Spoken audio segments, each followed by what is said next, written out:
আসসালামু আলাইকুম সম্মানিত ভিউয়ার্স, কেমন আছেন? আমি মোহাম্মদ জাকারিয়া, চিকিৎসক, মোটিভেশন স্পিকার। বিভিন্ন সময় বিভিন্ন রকম স্বাস্থ্য বিষয়ে আলোচনা নিয়ে আসি। আজকের স্বাস্থ্য বিষয়ে আলোচনা। আজকের আলোচনার বিষয় যে ক্লান্ত না হয়ে দীর্ঘ সময় ধরে কিভাবে করবেন।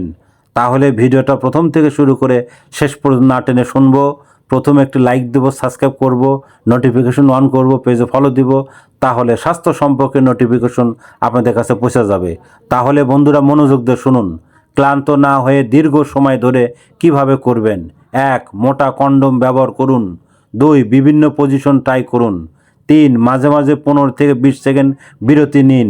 4. যত বেশি সম্ভব ফোর প্লে করুন। 5. সহবাসের সময় বারবার গভীর শ্বাস নিন। 6. টেনশন মুক্ত চালিয়ে যান। 7. মদ্যপান, ধূমপান এবং ত্যাগ করুন। 8. প্রতিদিন কেগেল ব্যায়াম করুন। বন্ধুরা, এই ধরনের ভিডিও পেতে আমাদের ইউটিউব চ্যানেল ঢুকবেন। স্বাস্থ্য নিয়ে আমাদের ইউটিউব চ্যানেল অনেক ধরনের ভিডিওস আপনারা পাবেন। আর পরবর্তী কী ধরনের ভিডিও চান আমাদের কমেন্ট বক্সে লিখতে ভুলবেন না। আমাদের বিরাজ মেডিকেল 100 বছরের প্রতিষ্ঠান। যে কোনো ধরনের গোপন অসুখ বিষয়ে আপনি চলে আসবেন। তো বন্ধুরা, এতক্ষণ মনোযোগ সহকারে দেখার জন্য সবাইকে ধন্যবাদ।